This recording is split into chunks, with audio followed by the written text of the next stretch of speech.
most powerful changes in your life don't come from adding more. They come from letting things go. Growth isn't an addition, it's a subtraction. Here are 10 things you must quietly eliminate to make space for what truly matters. Number 1, the need for everyone's approval. There is a small, quiet prison many of us live in. The walls of this prison are built from the opinions of others. We decorate ourselves with their likes, their compliments, and their validation.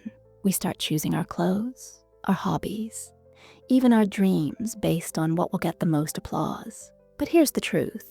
You are outsourcing your self-worth. You are giving the remote control of your happiness to people who are too busy worrying about their own lives. When you constantly seek approval, you are constantly in a state of performance. It's exhausting. You become a reflection of what others want, not a portrait of who you are.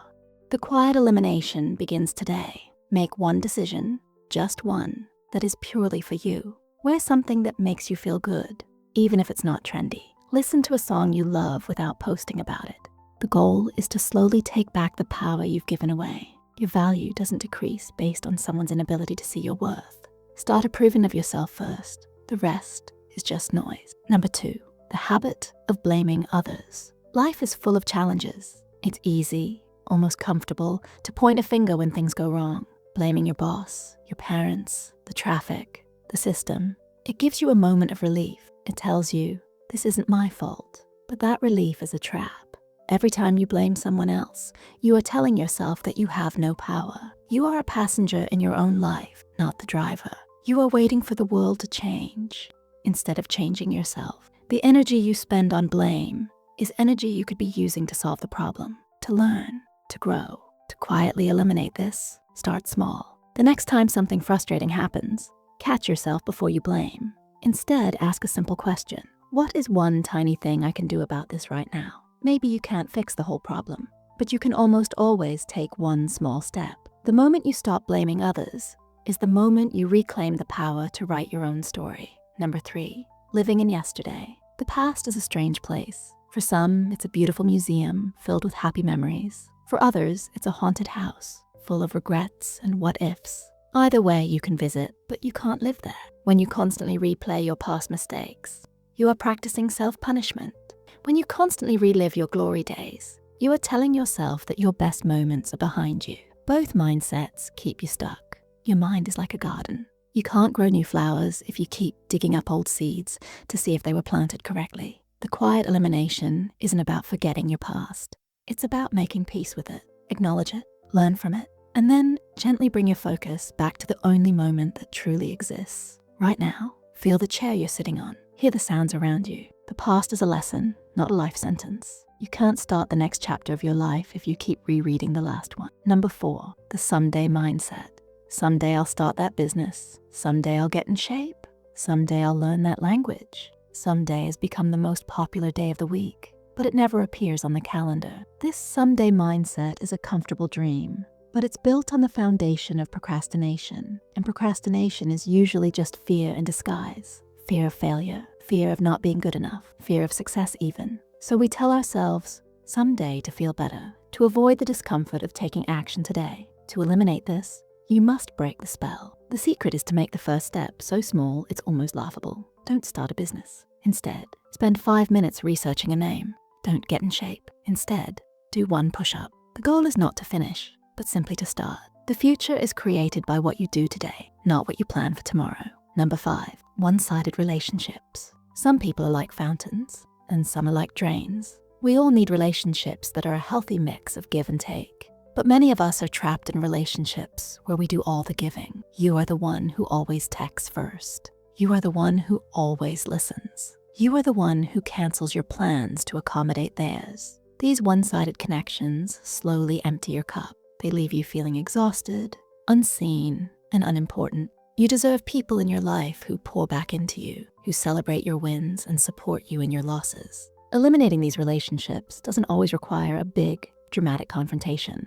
Often, it's a quiet retreat. Stop being so available. Stop offering your energy so freely. Pour that time and love back into yourself. Observe who notices your absence. The right people will never make you feel like you are hard to love. Number 6, the endless cycle of overthinking. There is a huge difference between thinking and overthinking. Thinking is productive. It solves problems. Overthinking is a loop. It creates problems that don't even exist. It's like sitting in a rocking chair. It gives you something to do, but it doesn't get you anywhere. Overthinking steals your joy from the present moment and fills you with anxiety about the future. It analyzes every tiny detail of a past conversation. It imagines worst-case scenarios for events that haven't happened. Your mind becomes a noisy, crowded room, and you can't hear your own intuition. To break this cycle, you need an anchor. When you catch yourself spinning, anchor yourself to the present. Name 5 things you can see, 4 things you can feel, 3 things you can hear, 2 things you can smell, and 1 thing you can taste. This simple sensory exercise pulls your mind out of the imaginary chaos and back into reality. Remember, worrying is like paying a debt you don't owe. Number 7, mindless consumption. Think about how much you consume in a day. The endless social media feeds, the 24-hour news cycle, the celebrity gossip, the junk food you eat without even tasting it. We are consuming content and calories at an alarming rate, often without any real thought. This mindless consumption clutters your mind and harms your body. It fills you with comparison, outrage, and anxiety. It replaces your own thoughts with the opinions of others. You become a passive receiver of information instead of an active creator of your own life. The quiet elimination here is about creating intentional friction. Move your social media apps to a different folder on your phone. Unfollow accounts that make you feel bad about yourself. Set a rule: no phone for the first 30 minutes of your day. Choose to watch 1 good movie instead of scrolling through 100 short clips. What you feed your mind will eventually become your life. Choose your diet wisely. Number 8, the habit of saying yes to everything. Are you a people pleaser? Do you say yes when you really mean no? This habit doesn't come from a place of kindness. It comes from a fear of disappointing others, a fear of conflict, a fear of being disliked. But every time you say yes to something you don't want to do, you are saying no to yourself. You are saying no to your rest, no to your goals, no to your peace of mind. Your time and energy are your most valuable resources. You cannot give them away to everyone who asks and still have enough left for yourself. To eliminate this, start by creating a pause. Instead of saying yes immediately, say, "Let me check my calendar and get back to you." This gives you time to think and decide if it's truly something you want to do. A simple no can be the most powerful form of self-care. Your time is a currency you can only spend once. Number 9, believing your inner critic. We all have a voice inside our heads. Sometimes it's a cheerleader, but often it's a harsh critic. It tells you you're not smart enough, not talented enough, not worthy enough. It reminds you of every mistake you've ever made. Many of us accept this voice as truth. We believe it without question. But that inner critic is not an expert on your life. It is a recording of old fears, past criticisms from others, and your own insecurities. Its main goal is to keep you safe by keeping you small and preventing you from taking risks. The quiet elimination is not to fight this voice, but to question it. When it says, "You can't do that," ask it, "Why not? Is that 100% true?" Treat it like a worried friend, not a wise commander. Acknowledge its concern and then do the thing anyway. The voice in your head is not always your friend. Number 10, the search for the perfect plan. Many people are waiting for the perfect moment to start, the perfect business plan, the perfect diet, the perfect relationship. They spend months, even years, researching and planning, trying to eliminate all risk and guarantee success before they even begin. This is a trap. Perfectionism is just a high-class version of fear. It's the fear of making a mistake, of looking foolish, of not being the best. The truth is, there is no perfect plan. There is no perfect moment. The world is messy and unpredictable. You don't need a perfect plan. You need a starting point.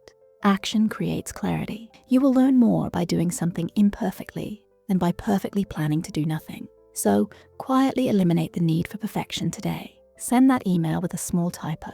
Launch that website when it's only 80% ready. Take one messy, imperfect, beautiful step forward, because done is always better than perfect.